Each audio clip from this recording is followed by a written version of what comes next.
very warm welcome here at Hamburger Bahnhof, Nationalgalerie der Gegenwart. We are very happy today to continue our In Conversation series and welcome Cao Fei, who's here all the way from Beijing, here in Europe, and today here in Berlin. This is really exciting. Thank you so much for being here with us. We are also very happy to say that the series continues to be supported by Deutsche Bank, and we have Britta and Sarah here as well, who have actually collaborated with Cao Fei many years ago. I think it's almost 20 years or 15, 18 years ago. So a long time, and in fact there are many connections that we will be talking about during our conversations to Germany, to Berlin, and many of these connections. I think you don't need much of an introduction. I know you have a lot of fans in Berlin, but you know your practice is so truly global, and you truly are one of the front runners when it comes to reimagining worlds, reimagining technology, reimagining video art. You are somewhat of a global pioneer in this medium. You've exhibited in so many international exhibitions, many places, all the way from MoMA, from many institutions in Germany, Kunstsammlung in Düsseldorf. You did the BMW art car many years ago. I think you were even the youngest artist ever to do it at that time. But you also had a presentation here at Hamburger Bahnhof some 22 years ago, early on in your career, a long time. So 2003. 2003, so there you go, 20, I got it right, 22 years ago, yeah, exactly. So we're truly happy to welcome you, and in fact really welcome you back here to Berlin. Thank you. Maybe what we could start with, first of all, is a little bit about an experimental thing about your work. You know, I just remember very recently we were in Shanghai at the Pudong Museum of Art, and it was such a fascinating service show where in many ways I felt wandering through Shanghai and then going into the museum, that in many ways I actually felt this was almost an extension of what you see in the city, what you see in the society, and then going into your show, I felt it was that and then taking it to another level. So there is a very strong aspect of creating environments, you know, with architectural elements, sound elements, visual elements, and you really truly become part of that fiction when you're in these spaces, and you become really engulfed and part of that narrative. And so my question for you is a little bit, when you create these works, do you start thinking about a film installation? Do you start thinking about an environment? Or how do you compose these magical creations that you make? So if you mention the exhibition, right, it's not just only the artwork. So I start work on the artwork only, just like a video, photo, and film. But when I work more and more with institution, with a dark room, normally they just only offer a dark space for video.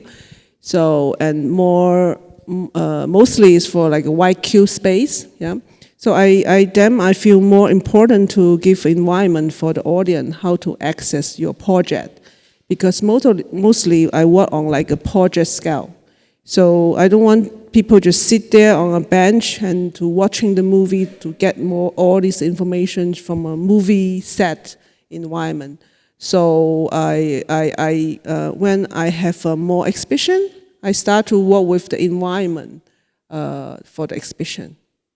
For example, Pudong, and even 2 years ago I show in Hamburger Gallery in Berlin, also offer kind of different museum environment in the gallery. For example, if somebody here visit the show, have like a badminton, yeah, also have like a picnic tent. Even the second floor is like a train station.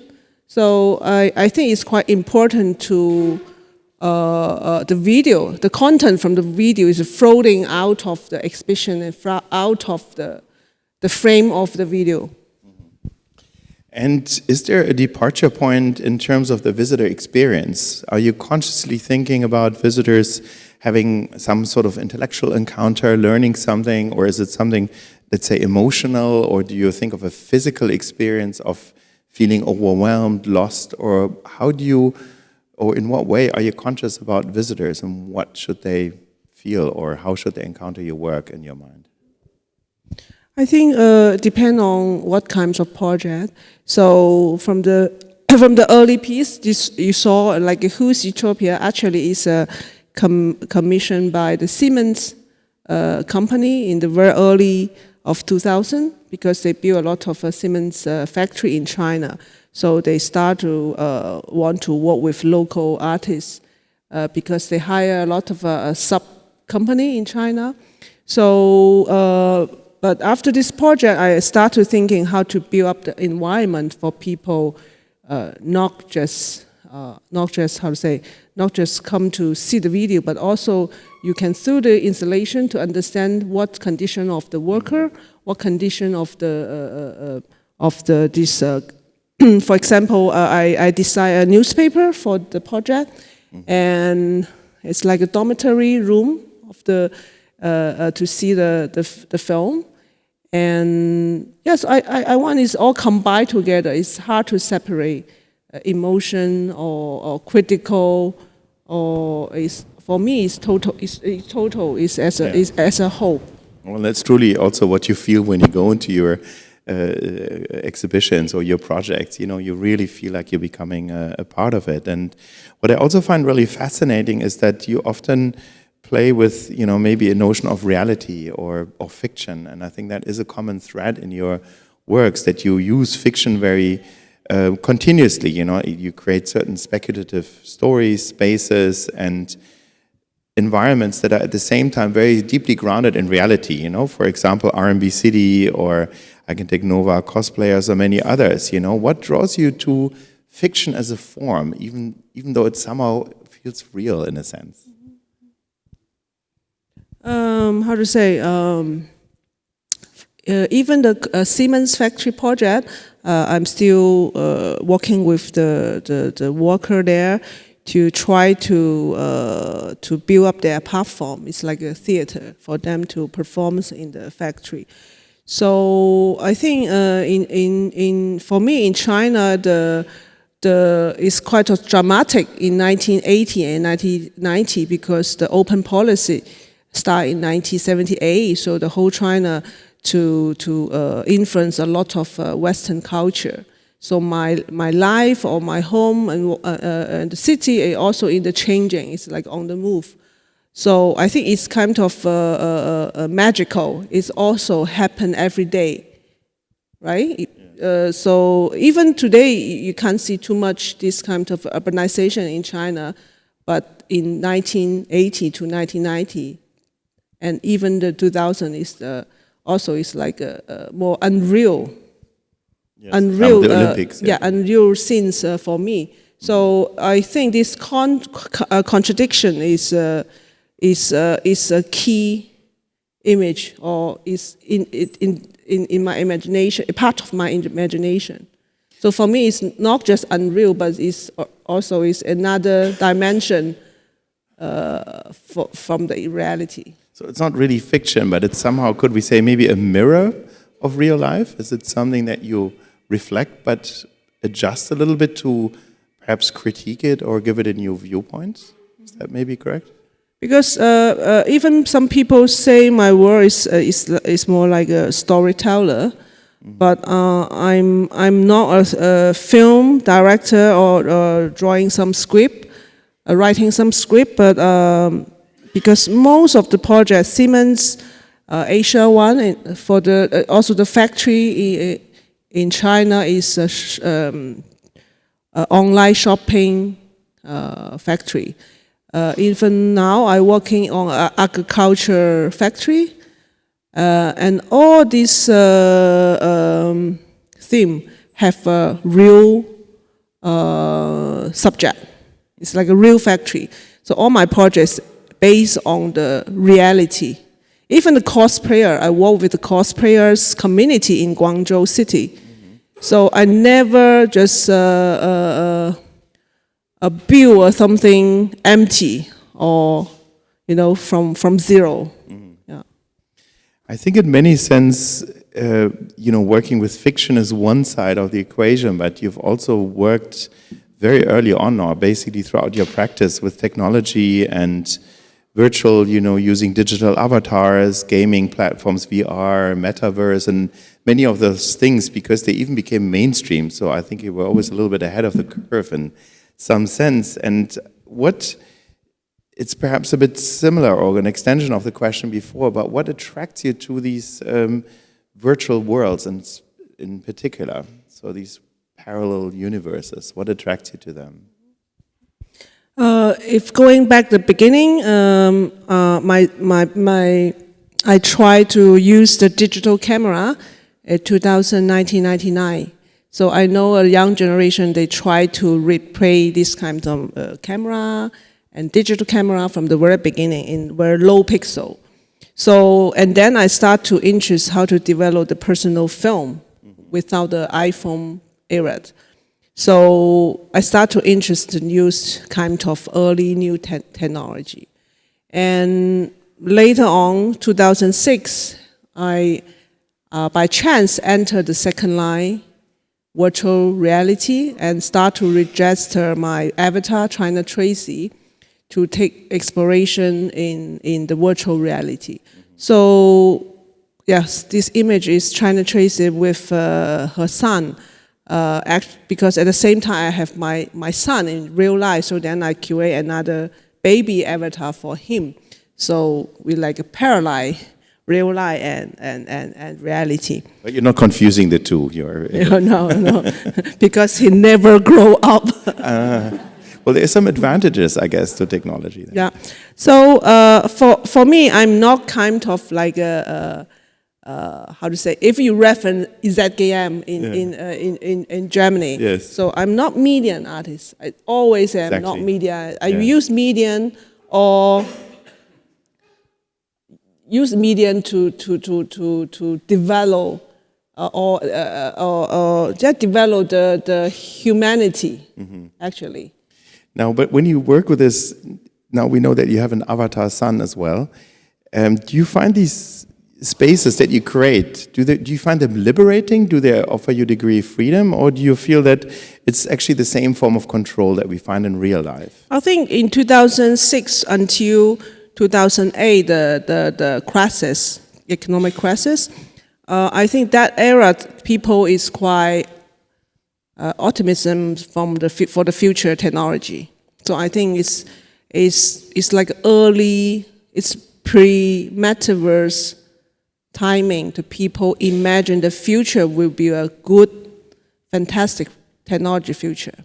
Everybody believe that. Me too, yeah, because that is open a new page for many people at that time. So because at that time it's still like a globalization, and technology help this globalization developing in the parallel digital world. So education, yeah, people relation, and also you have another life, another society, kind of virtual society. Yeah, I think it's kind of a utopia, digital utopia at that time.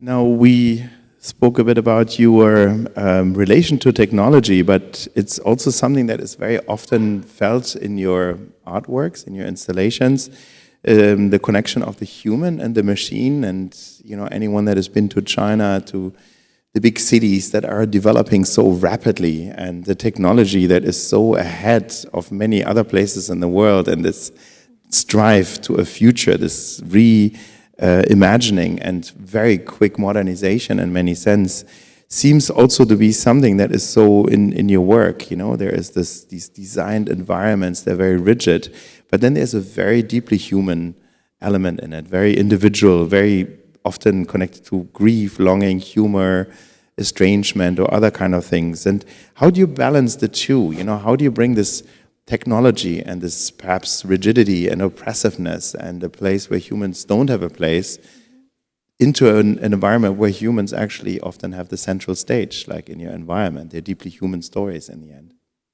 I think first I'm a human. I'm not just only artist. Artist is my part of my life, or is personality or profession. So as a human who live in this huge capital, Beijing city, and in China, so as a human, I have this experience for my life, for my family, for my kid. So I'm not a painter, stay in the studio. I have to explore a lot of in the field, get in the factory. Also, my part of to insert my daily lives. So I think all this is for me is also life, also of observation, to see what you see the changing in the society. So as a mom, as a wife, as an artist, so I think all these human things is part of my emotion. Mm-hmm. So I think this is my very personality thinking to observe this. Yeah, so I think there is perhaps also something about the individual and the collective. In a large city like Beijing, there is you with your individual stories, but there is a very strong presence also of a collectivity in there. And that are these tensions important for you in your work? These dualities, perhaps, or these reflections? Is that something that in some ways you think is present in your work? So I think all of us is growing in the collective, society. So, but I can see like the image here is like I film in the JD.com warehouse.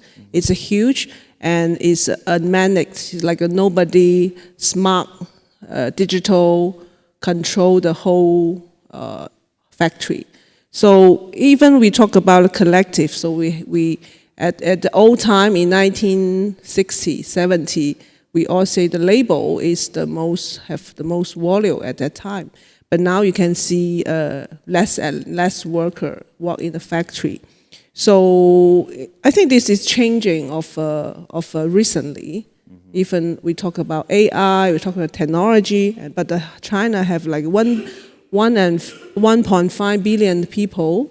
So where the people going, right? So based on this project, I also to rethinking about what is collective influence us. So in that sense, so in this Asian one film, one shop have a lot of workers certainly appear in the factory and dancing with a huge octopus. Yeah, so it's kind of a ceremony, separate the old collective timing. And all the workers work together for this. Is like a soul of a collective. And that's actually also something that is often coming up in your work is the notion of labor, industry transformation, Whose Utopia, Asia One, or many other works, Factory Life, this transformation, the contribution perhaps of an individual in a bigger project when it comes to labor. What compels you to return to these questions also of labor and the question of work? Like, what is compelling you to talk about these topics? I think I'm glad to have the Siemens Arc project at the very beginning. I think it's the gift to my life because I get the chance to get in the factory and with kind of a green pass, so I can feel everything. Actually, it's belong the business secret about the system. And then I see it's like a modern trend in the factory because the whole system is under the Germany system. It's very clean, it's very organized, but I can't see too much in the other factory in China. So they start to learn a lot from the local side. So, but I think this project is also important start for me to keep follow the industry changing. So that's why we have like Asian One, and also another project called Nova is a cinema project. Also is electronic factory in the past. So through the industrial factory system, I going back and forward. So I think because the theme is humanality, because I based from this angle. Even we don't have any more people in the farm, less people in the shopping technology shopping factory, but I still questioning how people survival in our progress, the society progress. Is this a sacrifice for technology? Definitely an interesting question, and perhaps also, how much do you feel there is an autobiographical element, actually? You know, now that you mentioned this a little bit, and you know, hearing you talk, I'm also wondering, I mean, is art a form of labor? I mean, what you're creating, or is it a refusal to be part of this kind of system of production, or do you feel it's a part of it, and is this work that you create often autobiographical as well? I never think this too much, but for me, sometimes it's like when one project by one project, I have more attention or more green paths to access more industry for myself, right? So I feel sometimes like a mission. I can't talking so grandly. It's like a social mission or public intelligence, you know. So, but I feel it's like I have to do it, and I have to get into it and put the insight to the public. But this is not documentary, but still have your position. Otherwise, I think not too much people can see what is inside. But this insight is not like a New York Times report, but it's from the artist. And also, I want to save this material as an archive, as a gift to going back to the public. For example, I present in a museum. So I don't think it's like a label as an artist what they did. And how much of these stories are influenced by, you know, your personal experience? You know, we were born in Guangzhou, and how much, you know, the experience of growing up in China. And I mean, what I always find so fascinating when you come, and you know, there was this rupture of COVID, of course, a few years where it wasn't possible to travel, but is how quickly things change also, and how, you know, the experience of being in these cities and how rapidly it is actually changing. And how much of your personal, I mean, we already know you have an avatar, son, and you have your own avatar, but how much do you bring this personal story of growing up in these cities, of living in Beijing? How much of that is actually really a personal story of maybe navigating your own childhood, your upbringing, or, you know, the society that you currently are living in, this changing society? How personal is it? So I think my case quite unique, if you know. So I came from a artist family in China. So my parents both sculptor. They start with like a Suin's realism style sculpture and drawing. So they teaching in the academy. So for me, it's all this sculpture around me. I grow up in their studio, and when I 3 and 4 years old, I went to the library with my mom. She borrowed some Picasso, some Rodin, and a lot of like a catalog from the West. So, but I'm not realized I would become an artist at that time. But very naturally, I studied in the art school, middle school and academy. But when I grow up, I decided not work on like a sculpture medium. Even I did sculpture very well, actually. Even I can paint, you know. But at that time, because a lot of like a film, music video, like a lot of new media around you. Even 2000, you already have very early internet. So you never think about why I use like old material, like my parents, to did something really look like somebody. It's like a realism style. So I start to use that way. But I think very important is my father. I bought a camera from Japan in 1990 something, and document his sculpture. So I think it's this kind of machine is give me a big reference to how you can film something, and from your language you can write something, send some script, and then you can play with the footage. Even we don't have like a Premiere or Final Cut at that time, but maybe have like a personal camera. You have a power. You can control your story. Yeah, but I think it's quite unique in China in 1990 experience. But if I don't know if you live in Europe or live in Japan, probably it's more chance to have your own camera, right? So I think this is very influenced from my art family.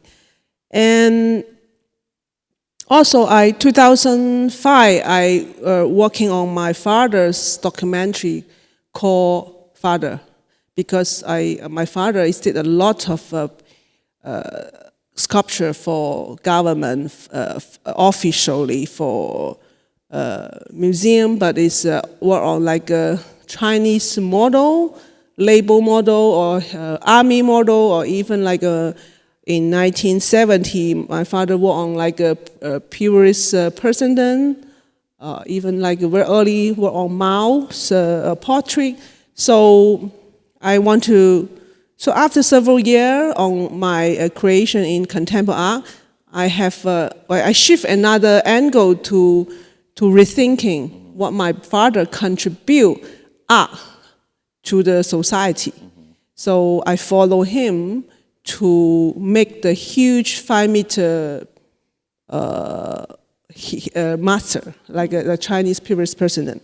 So I think it's the documentary also, you can see how I talk to my father and how important for my father to working on this communism icon and how he worked with the system of the government and what important for an iconic sculpture for the society. So I think it's very personal, but also have background, also reference a lot of my father's background even before the new China 2049, because my father born in 1933. So this project is first showing Moscow Biennial in 2005. Yeah. Well, and I think very quickly you also gained international recognition, and there was a lot of global interest very early on in your career and your work, and in 28 you had a solo show in New York. And what I wanted to ask you a little bit is, how did that experience change perhaps your practice, exhibiting so early on also in a completely different cultural context? Did your work change?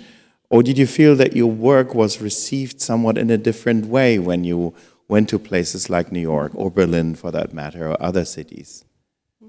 I think as artists, every artist from different country, we're showing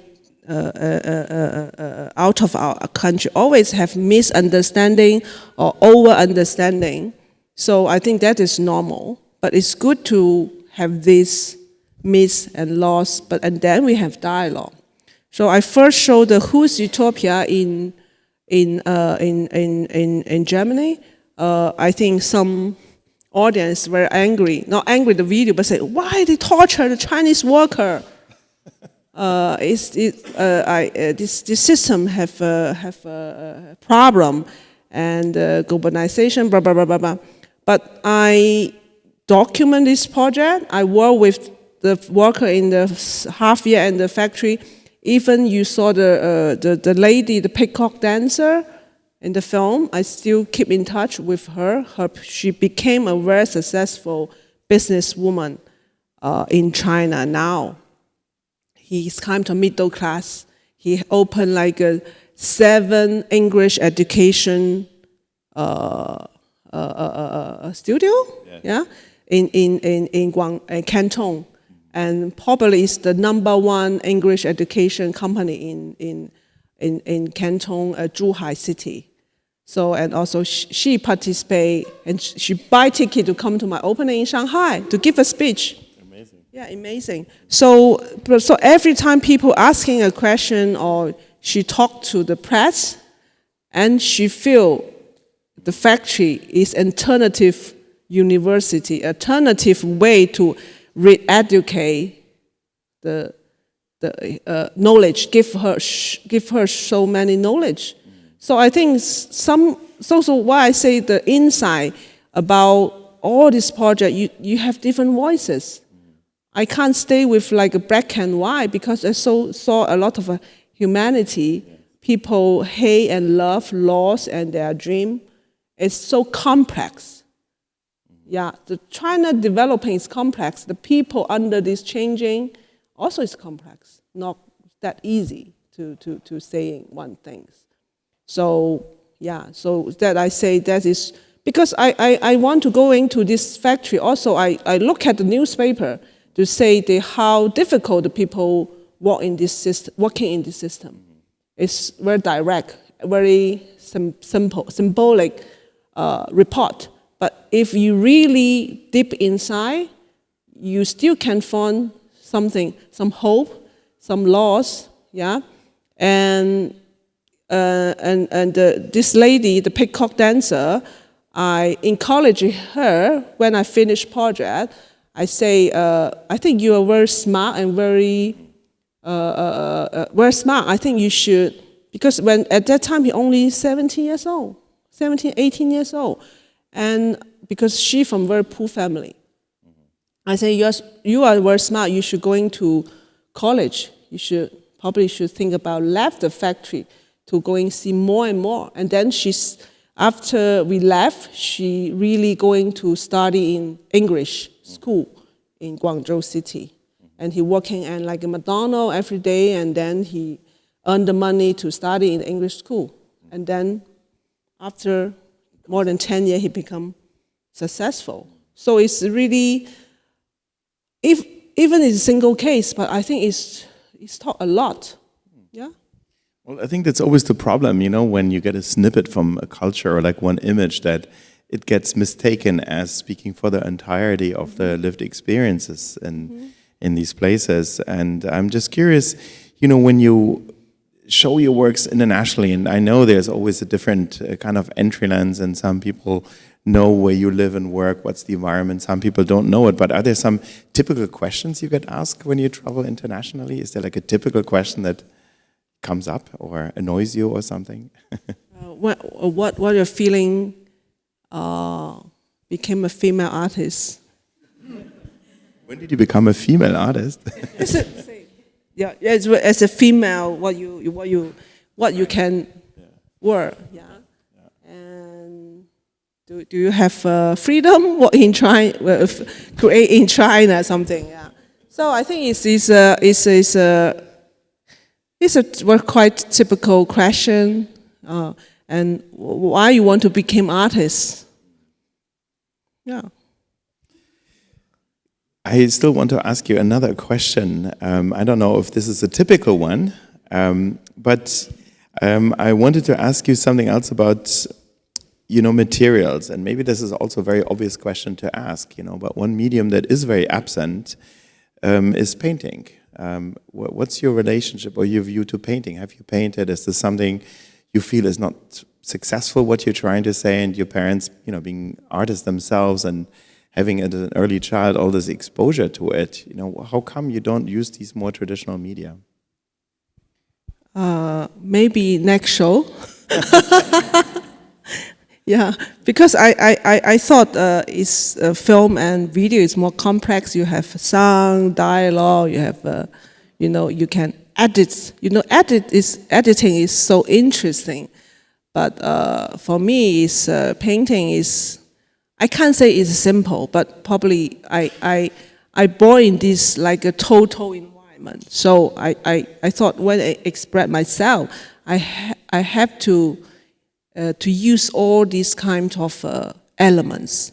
Yeah. But I will drawing some like a storyboard. Yeah. Is this something you might do in the future, or is there something that you are currently exploring, or, what's so interesting is the combination also of video installation or different media, electronic avatars, and very diverse kind of mix of different utensils, which is, I guess, one of your signatures in many ways when you install and present the works. But going forward, is this something that you would like to challenge yourself, or where do you even see the medium going, that it's so, diverse, and I don't know, is it going to continue? Is AI, KI, are they going to do the work for you in the future, or how do you see it going to evolve? Actually, I'm as an actress for a young female director in China. So I think it's not my artwork. I actually prefer a little bit from my early work, but nobody can saw it. But I think for me, it's like beyond myself. I can be an actress, why not, right? And maybe the next Ghana Film Festival, I'm not artist anymore, but I'm the actress for this. You have the Berlinale, so you can always come. Yeah, so, and I'm also I'm trying a little bit like a Muay Thai and Jiu-Jitsu sometimes. So, but I think this is like also reconstruction of my body, and probably I can do with some performance, not just technology, not just like filming, editing. It's more relay the machine, But I feel I want to going back my part of my body, but also for like I deal with VR. I also think about how the controller VR and the sensor, how to contact with people. You have another perspective, another angle to see the virtual reality in that dimension. I think it's like the body thinking is quite interesting for me. So also performance, it is as an actor, it is, because you have to talk, you have to perform, you probably have to dance. So it's like even I direct too much, but one time people direct me, I have rethinking a lot. Yeah. Perhaps before we open up to the audience, I want to go back a little bit to Berlin, to Hamburger Bahnhof. We mentioned briefly in 2003 you had shown one of your works here, and do you recall a little bit? I mean, Hamburger Bahnhof actually only opened in 1996, so the institution was only 7 years old, and you were quite early on in your career. But maybe looking back, do you remember something specific from that moment, or did that mean something special to you in your career, being here in Berlin as a younger artist at the time from Beijing? I remember they didn't pay the ticket for me to fly over the opening. But because this is a huge Chinese artist group show, yeah. So I am the one of the youngest generation in this group show. So at that time, it's like the whole world is fascinating with Chinese contemporary art. Yes. So the Chinese contemporary art as a total is like a big picture, as mapping for the German, yeah. So I'm kind of like a salad, the leaf, yeah, but have like a tomato and I'm the one of the, so I don't have the ticket to come over, yeah. So I think the people just saw this whole things like in Chinese contemporary have a video, have like a performance, have like all these avant-garde pioneer, show this. I think it's quite impressed for the Western people at that time, and people hungry to eat meat and salad, from China. So I think it's interesting time for me. But I really remember the book is called Live in Times, right? Yeah, it's like a contemporary art today.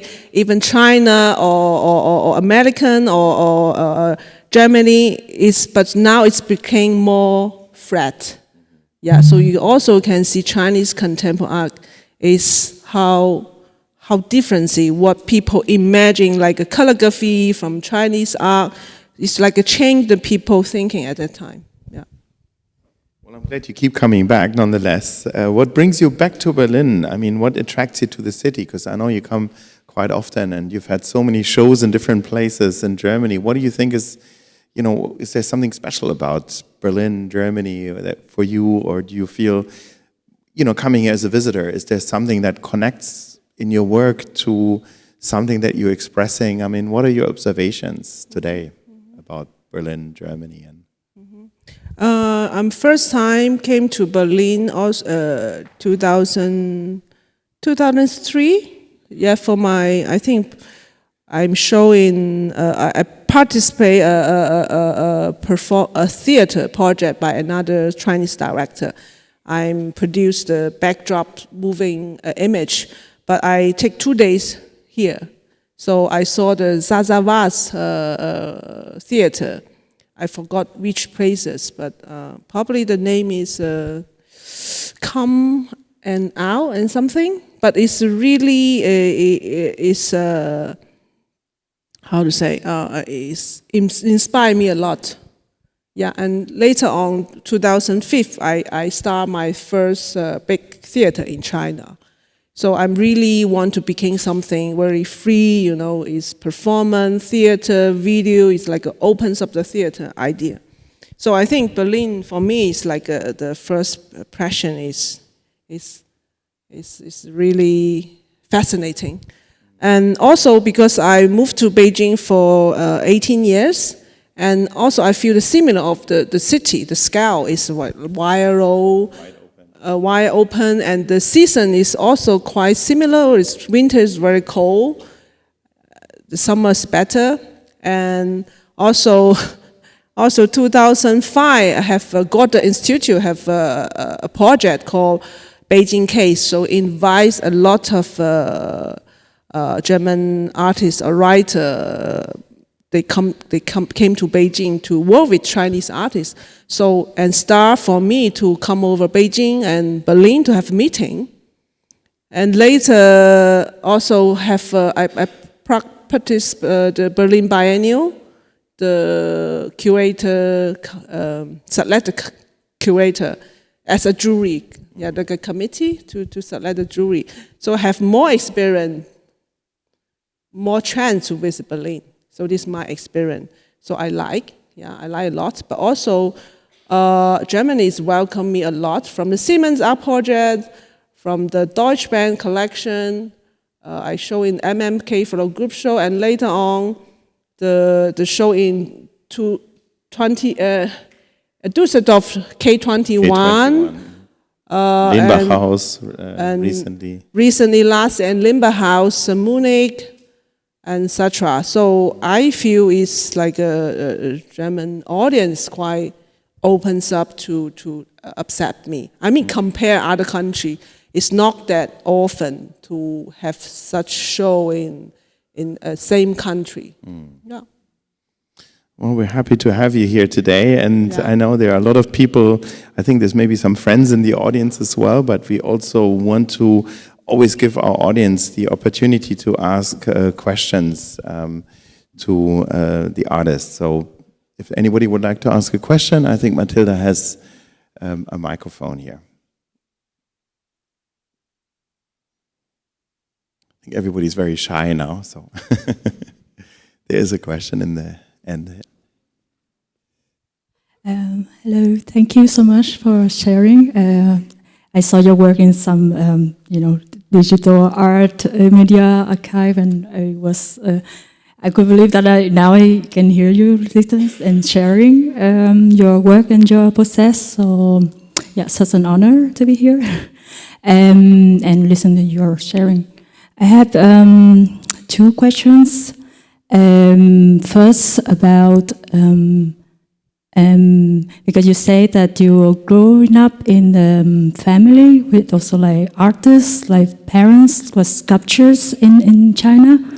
And I imagine it's like maybe there were some conversation happened between traditional medium, art And as you're growing up also with receiving a lot of influence from internet, the medium, and camera, so perhaps there may be the conversation between what is art, fine art, or media art, and maybe it would be nice to hear a little bit of your sharing, like how would your parents like accept, oh, this is art, or how would they open for this or not?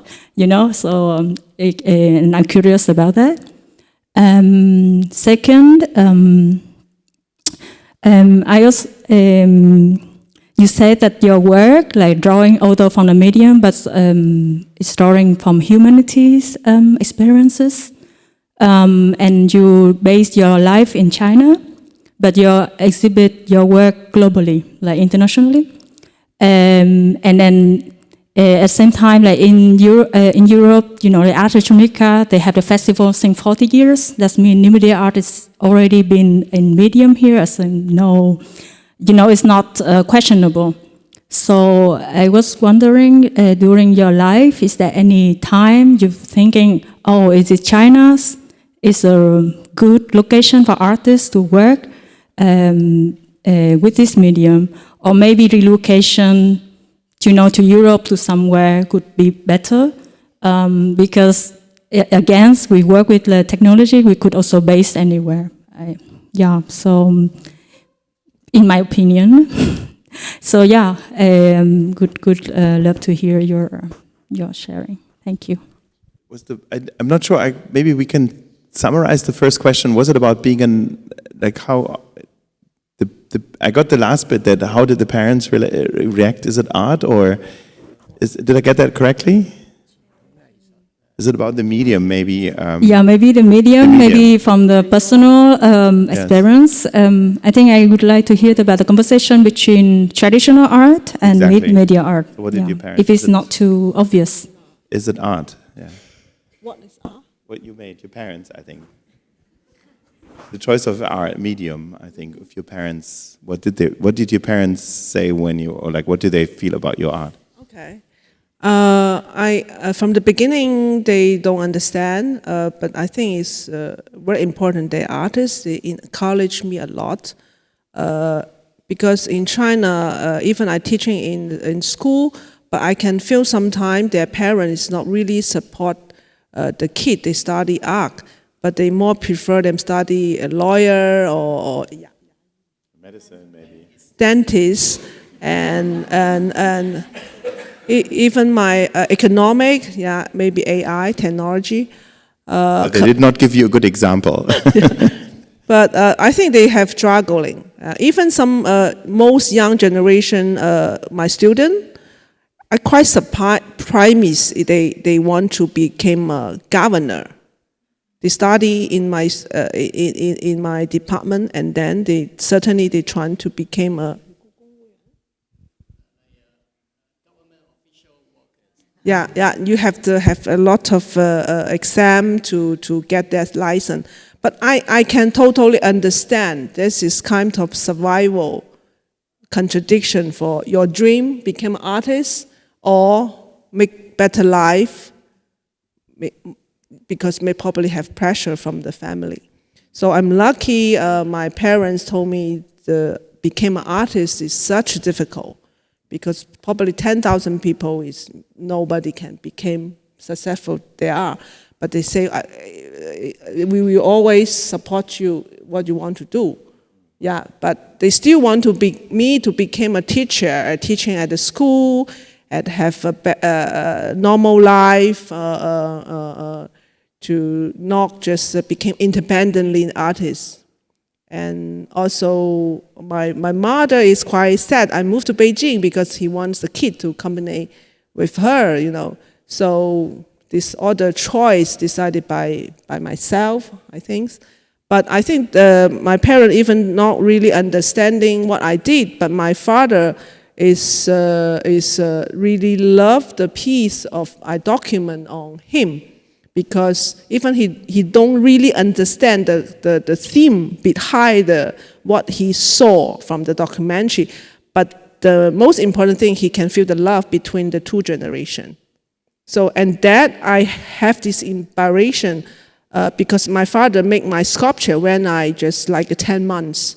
So now I sculpture so art as a medium between the family, love. So I learned this. I filming my kid in my work, and also like the avatar, because I also want to transfer this message personally, not just like socially, but also this is a lovely gift from the art family to another. So the second question is why I stay in China. You know, I think about move to Berlin maybe 10 years ago. I came here, I talked to the lawyer, is any possibility. But maybe that year is too cold. I walking on the street and, you know, I feel, it's quite lonely. Probably it's better stay in my country, you know. So I think, and then the kids growing up, I think it's also they need to study, and I don't want to change all the time. I think have a stable family for them, and they have neighborhood, blah, blah, blah. I think it's good for them. So I'm now is a little bit older to struggle in other country, and my mom is getting older, so it's quite Chinese family construction. So I didn't want to go. I think this is the first reason. And the second reason is, like what you say, there was so many projects in China, but also showing wrong. I think it's also it's a question, right? For some time they're asking me, why you focus on China, but why the language also goes through the internationally. Because I thought even I live in China, or I born in Japan or in Brazil, but I think for me, I think the language is we can communicate. So I can't live in Berlin, I talk about the Chinese story, but this is part of my growing experience, and I understand the locally. I can't imagine that system, what's going on, or really iconic thinking, symbolic thinking from out of the country. I think this lost for me, it's lost many things. Thank you. Thank you. There is another question here. Hi, I really enjoyed your show, I think 2 years ago at Sprutmagers. And like you mentioned, the way that the installations spill out from the videos and really interact with each other. I did notice, though, that the environments were kind of in situations that were very devoid of technology. There was a camping site, and there was the station, and was that kind of contradiction intentional? Is that something that is intentional when you create the environments? Yeah.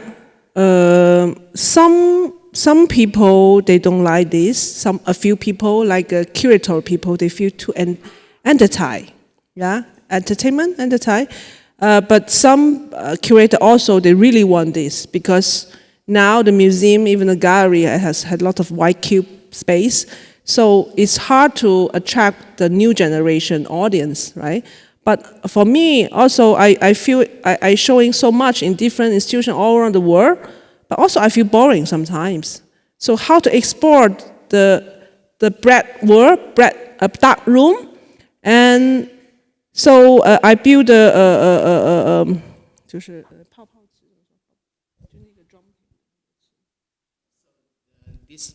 this kind of wrapping papers or soft, like bubble wrap to say people can jump on top. Kids can also play on it. Yeah, I make this installation in Shanghai and also my Sydney show. So the audience text me from Instagram. They say, tomorrow I want to 后空翻 back freak. We will try the back freak. To tell you, I will do the back flip to your pool. in the installation. I didn't say anything, but I feel, people have this imagination. They feel free, not only by your word, but exactly is connect the environment, the freedom, or over even not just the artwork, but the artwork is related. So they can, in this environment, not just only very serious, look at the world, but also the whole exhibition, give them, it's like a city scale, or like a utopia, or it's weird, like a playground or restaurant. It's complex, but I think they can feel things different. So I'm quite happy the people and the kid, even the mom bring the little baby to the museum because they think this is a playground. They pay $20, but they can play the whole day, and they're feeding them in the dark room. I think it's amazing if you offer exhibition have a different functional. Why not? Yeah. Perhaps we have time for one more question. Yep. Thanks. Hello, I have a question about the earlier stages of your work. I know that you're globally famous, and since you were so young, I want to ask maybe a very personal question that, do you think this fame has an impact on the earlier stages when you want to start a project, when you want to start the thinking process, and how this globally, like international audience has have an impact on your work? I think, first of all, as a contemporary artist in China, is not really officially recognized from the government side. Even you have such a exhibition over the world, but you still kind of independently. If you're not teaching at the school, so you are more like independently. But for me, is most important thing is I just say before, I easily to get the green pass. I can try to get some very secret or high secret, not high secret, just like for example, I can access this kind of try to access more difficult project and to doing more complex project. So and I think that is what I want to do. It's not renting a more bigger warehouse studio to making more sculpture, more painting to sell in the gallery. So I think it's different mission. Yeah. Great. So I think we can conclude. And first of all, thank you so much for being with us today. It's been really fantastic and very interesting conversation. Thank you so much. Thank you.